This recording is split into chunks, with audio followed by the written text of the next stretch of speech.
कौन पे आक्रमण है ना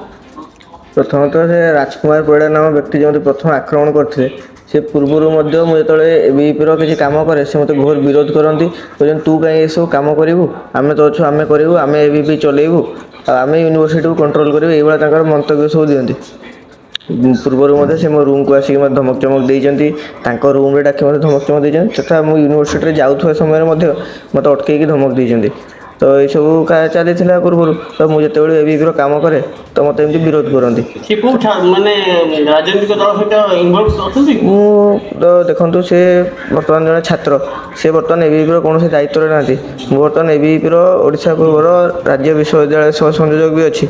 तो से सब देखी मन में गोटे बोधे इच्छा थाए तो जो कि सी मत कौन कर सब विरोध कर आसने कहीं चाहते कि एबीपी गोटे छात्र संगठन जी कि गोटे विचार कम करे से विचार यूनिवर्सिटी रू सब मत एमती धमक चमक दिखती तू किसी ये करना तू किसी बुझना आम बुझुचु यही सब कहपर सी मत दुई तीन थर धमक चमक देते पूर्वर आ बारंबार मत विभिन्न प्रकार कथा पिला थ्रू विषय में शुणी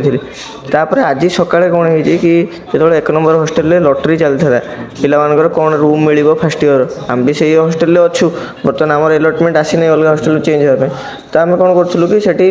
उपस्थित थलु पिला सहित तो सी जोर जबरदस्ती रूम रखापी चेष्टा करुले तो जोर जबरदस्ती रूम रखिले तो मुझे विरोध कर मत माने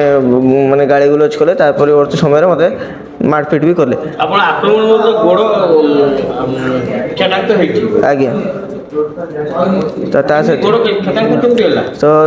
मुझे विषयटी कही जो राखी फॉर सोल्जर प्रोग्राम एबीपी मु जाइली हिस्ट्री डिपार्टमेंट से विज्ञान नामक जड़े पिला सी मत विरोध करता तू कहीं आम डिपार्टमेंट आसचु तो कलर घोषाड़ी घोषाड़ी नहीं जी तले नहीं पिटेबी तापर मत गांधी पार्क सामने से कही कि तो जीवन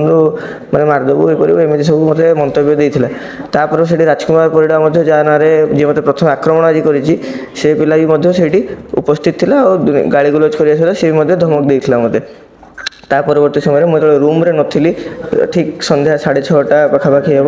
से से मो रूम रे आसी पशी जो मोर रूममेट आ जूनियर मान धमकई जाइला कहले आसिले कहीदेव आ यूनिवर्सिटी रही पारनी आम रही देवुनि तो एम सब गलापर मुझे पिला भयभीत होगले मतलब फोन कले कि भाई एम सब मुझे यूनिवर्सिटी आसी पहुँचली आसिक पहुँचा पर जो से व्यक्ति को भेटिली राजकुमार परिड़ा मत पूरा गोटे पत्थर ये सब साहय मत आक्रमण करला आ मोर मुंड ता सहित मोर हाथ आ गोड़े गभीर आघात सी आक्रमण कर सारापर मुझे जो बसी जाइली सेठी माने भाई मैंने कथा होते से रॉकी जी कि ता ना है विश्वजीत साहू सर्वेश्वर स्वाई आमर सरोज भोई संतोष नायक आउ साहिल बोली जड़े पिला से माने सब आउ ता सहित किसी अणछात्र जो मैंने कि यूनिवर्सिटी पिला नुह परिचय मो पाखे ना से मत योजनाबद्ध भाव आक्रमण करते आज्ञा एफआईआर देती थाना तरफ बर्तमान मुझे मेडिकल थी बर्तमान मुझे जानी ना कौन एक्शन नि भावुँ कि जदि से नॉन स्टूडेंट मानक एमती माने यूनिवर्सिटी काढ़ी दिज्व ना पूरा लिखित भाव लिखि दिज्व कि से यूनिवर्सिटी गेट रे भी एंट्री करें भावुँ बाणी विहार छात्र छात्री मैंने जो मो भाई भौणी मैंने अच्छा सुरक्षा दि जापर ता सहित जो आम सब स्ट्राइक करूँ आमर संगठन तरफ जो हंगर स्ट्राइक होता है मत धमका धमकी आसिक मो रूम रे से सुब्रत विश्वाल चिकू नामक जड़े व्यक्ति से मत आसिक रूम रे धमक चमक देते जाते राजकुमार परिड़ा भी से उपस्थित थी मो रूम रे तो एमती ना तो कहीं आम विरोध करें रूम बिकिले तुम कौन असुविधा होती सब मत कहीकि जाते तो परवर्त समय से चिकू जी अच्छे सुब्रत विश्वाल सी कौन करे कि ना 24-25 संगीन अपराधिक मामला रही विभिन्न थाना नोटेड क्रिमिनाल जन तो सी तो आज जो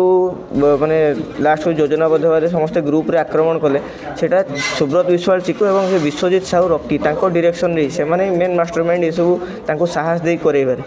तो जितेबाला किसी हॉस्टेल माने समस्या हम सुब्रत विश्वाल और से रॉकी आसी पहुँचे आ कौन करेंगे कि पिला मानक धमकेबे तो पिला मानक समस्या पिला निजे बुझापी अच्छा से अणछात्र तो अणछात्र होगी बारंबार यूनिवर्सिटी प्रवेश कर यूनिवर्सिटी माहौल खराब करिया गोटे छात्र असंतोष सृष्टि करा मुख्य काम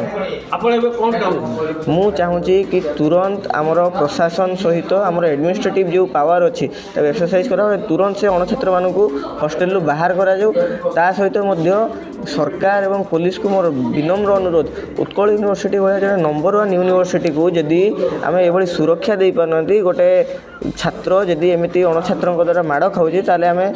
ବାରମ୍ବାର ମଧ୍ୟ ଏସବୁ ଇସ୍ୟୁ ରେଜ୍ କରିକି ଆମକୁ କିଛି ସଫଳତା ମିଳୁନାହିଁ ଏବଂ ପ୍ରଶାସନ ସହିତ ଆମର ସରକାର ମଧ୍ୟ ଚୁପ୍ ବସୁଛନ୍ତି। ସରकारକୁ ବିନମ୍ର ଅନୁରୋଧ, ହାୟର ଏଜୁକେସନ୍ ମିନିଷ୍ଟର ସୂର୍ଯ୍ୟବଂଶୀ ସୁରଜକୁ ବିନମ୍ର ଅନୁରୋଧ ମୋର ଯେ ତୁରନ୍ତ ଏହି ବିଷୟରେ ପଦକ୍ଷେପ ନିଅନ୍ତୁ ଅଥବା ABP ଏଇ ନାକି ବହୁତ ବଡ଼ ପଦକ୍ଷେପ ନେଇକି ଜୋରଦାର ଆନ୍ଦୋଳନ କରିବ।